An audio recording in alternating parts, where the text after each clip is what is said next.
దసరాకు మందు పొట్టు పొట్టు తాగిర్రు. సర్కార్కు ఎప్పటికంటే ఇగింత ఎక్కువనే ఆమ్దాని వచ్చింది. దసరా వెళ్ళిపోయినాక మళ్ళా 20 రోజులకే దీపావళి పండుగకు కూడా మస్తు అమ్మకాలైనాయి. కాకపోతే మందు కాదు, ఈసారికి తీయటి మిఠాయిలు. అవు దీపావళికి మిఠాయిల బేరాలు మస్తుగా అయినాయి.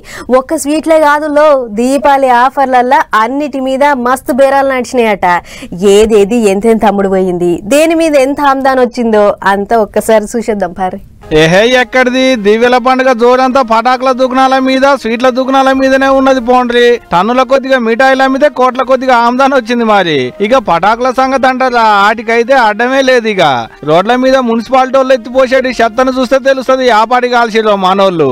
బండ్లు బట్టలు బంగారం సామాన్లు అన్నింటి మీద ఫుల్ ఆమ్దాని.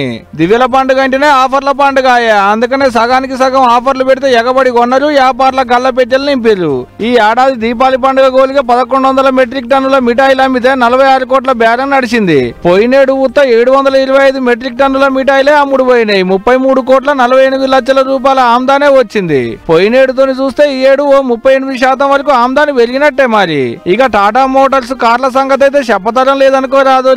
నవరాత్రులకేంచి దీపావళి పండుగ వరకు 30 రోజులలోనే లక్షల బండ్లు రోడ్లెక్కినాయి. వాటి మీద కూడా బాగానే ఆమ్దాని వచ్చింది కంపెనీ వాళ్లకు. ఇది నేనంటున్న మాట కాదు, కంపెనీ వాళ్ళు చెప్పిన ముచ్చటే. ఇంట్లో నేను కొత్తగా చెప్పిందేం లేదు, నా సొంతంగా రాసిందేం లేదు. ఇక సెల్ ఫోన్లు, కరెంటు పరికరాలు, 2 కిలోల బండ్లు, ఆన్లైన్ బుకింగ్లు, ఫ్లిప్కార్ట్లలో బుకింగ్ చేసుకునేటోళ్లు బొచ్చడు మంది.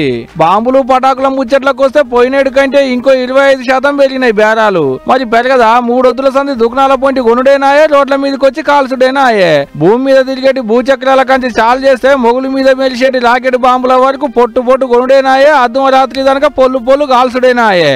ఊళ్ళ పొంటి దుకాణాలు పెరిగే, అమ్మేటి వ్యాపారులు పెరిగే, కొనేటి పబ్లిక్ పెరిగే. గంతగానం కొన్నాక ఇక బేరాలు పెరగమంటే ఎందుకు పెరగవు, ఆమ్దాని రమ్మంటే ఎందుకు రాదు?